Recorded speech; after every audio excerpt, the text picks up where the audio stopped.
अजनाब के यात्रा प्रवाह में आप सभी धर्मात्माओं का स्वागत है। प्रस्तुत है उपनिषदों की कहानियां। उपनिषद समूह का मूल विषय विश्व सत्ता विषय, सृष्टि रहस्य एवं ब्रह्मवाद। उपनिषदों की संख्या 12 है। इस उपनिषद बृहदारण्यक उपनिषद, तैत्तिरीय उपनिषद, ऐतरेय उपनिषद, कौशितकी उपनिषद, केन उपनिषद, छांदोग्य उपनिषद, प्रश्न उपनिषद, मुंडक उपनिषद, मांडुक्य उपनिषद, कठ उपनिषद, श्वेताश्वतर उपनिषद। इसके अतिरिक्त और 2 उपनिषदों के विषय में आलोचना होता है। वे है कैवल्य उपनिषद और मैत्रायणी उपनिषद। उपनिषदों का विषय विश्व सत्ता, जीव सत्ता, सृष्टि रहस्य एवं सब का मूल में जो परम चिंता या सोच है ब्रह्मवाद, अर्थात मनुष्यों के मन को प्रयोजन बोध से ऊपर उठाकर ज्ञान मार्ग में प्रतिष्ठित करना तथा ज्ञान मार्ग का व्यावहारिक प्रयोग। अति गोपनीय दुर्लभ ये ब्रह्म ज्ञान उपनिषद में है। आत्मविद्या की आलोचना। आत्मा ही ब्रह्म है, इसलिए आत्मविद्या ही ब्रह्म विद्या।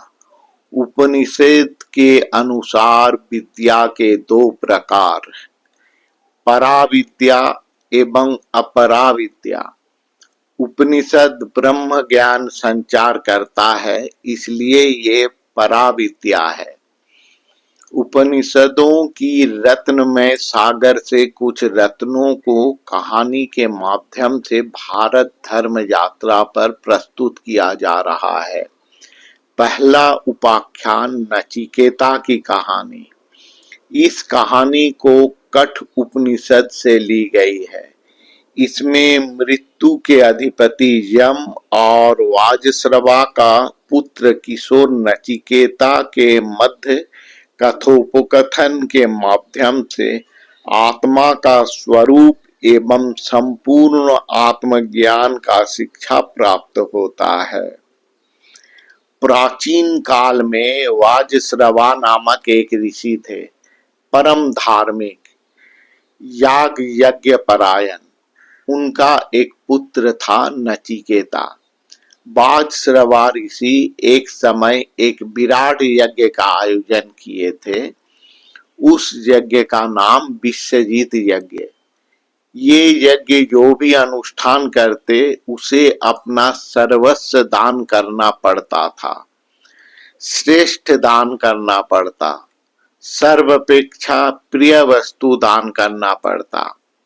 वाजश्रवा यज्ञ उपरांत दान कर रहे थे सर्वापेक्षा श्रेष्ठ दान गोदान। परंतु ये क्या, वाजश्रवा जो गायों को दान कर रहे थे वो वृद्ध, दुग्ध प्रदान करने में अक्षम, दुर्बल, मृतप्राय गायें थी। नचिकेता सब देख रहे थे, समझ रहे थे। उनकी कानों तक उपस्थित आमंत्रित लोगों का आलोचना का शब्द भी पहुंच रहा था। नचिकेता को लगा, पिता ये क्या कर रहे हैं?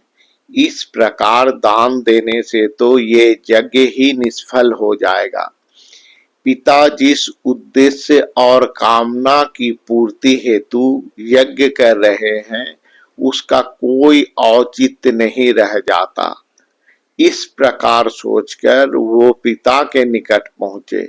पिता से मंद स्वर में बोले, पिता, मैं ही आपका सर्वापेक्षा प्रिय हूँ, मैं आपका अधीन हूँ, आप मुझे किसे दान दे रहे हैं? वाजश्रवा ने नचिकेता के बातों को अनसुना कर दिए और अपने कार्य में लगे रहे। परंतु नचिकेता पुनः पुनः एक ही प्रश्न बारंबार करते रहे। बारंबार एक ही प्रश्न सुनकर वाजश्रवा क्रोधित हो गए और नचिकेता को बोले, जा, मैं तुझे मृत्यु के देवता यम को दान कर रहा हूं। पिता का वाक्य सुनकर नचिकेता बोले, मैं प्रसन्न हूं पिता, आपने मुझे दान कर दिए। आप आज्ञा दे मैं यमालय की ओर प्रस्थान कर सकूं। अब वाजश्रवा को चैतन्य हुआ, वो क्या बोल दिए। उन्होंने नचिकेता को समझाते हुए बोले, मैं तो केवल क्रोध के वशवर्ती होकर ऐसा वाक्य बोल दिए। इसमें मेरे मन की इच्छा निहित नहीं है। इसे मेरा आज्ञा मानने की कोई आवश्यकता नहीं है।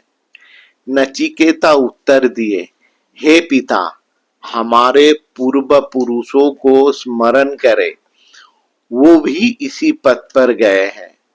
मनुष्य मरणशील, जिस प्रकार शस्य उगता है, पकता है, फिर झड़ जाता है, पुनः उगता है, उसी प्रकार मनुष्य भी मृत्यु के बाद पुनः जन्म लेता है।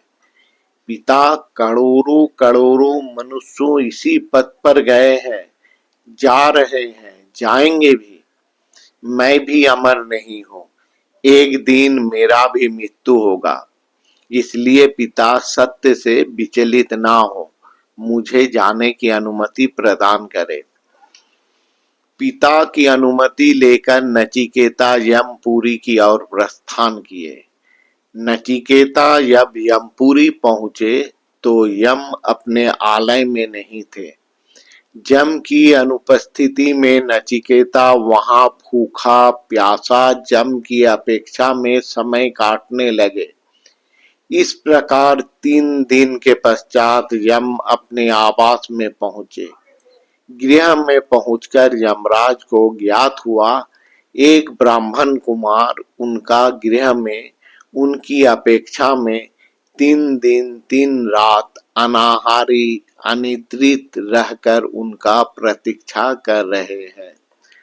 यह जानकर यमराज चिंतित हो गए।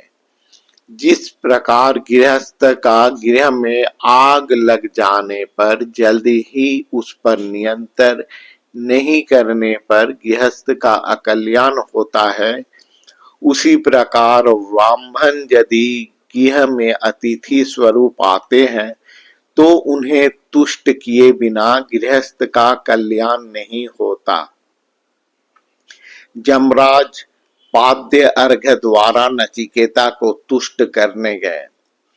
अतिथि तुष्ट नहीं होने पर यमराज का सभी कर्म फल नष्ट हो जाएगा, क्योंकि शास्त्र में है, अतिथि के उपवास से दान फल, यज्ञ फल, कर्म फल, यहाँ तक कि पुत्र फल भी नष्ट हो जाता है।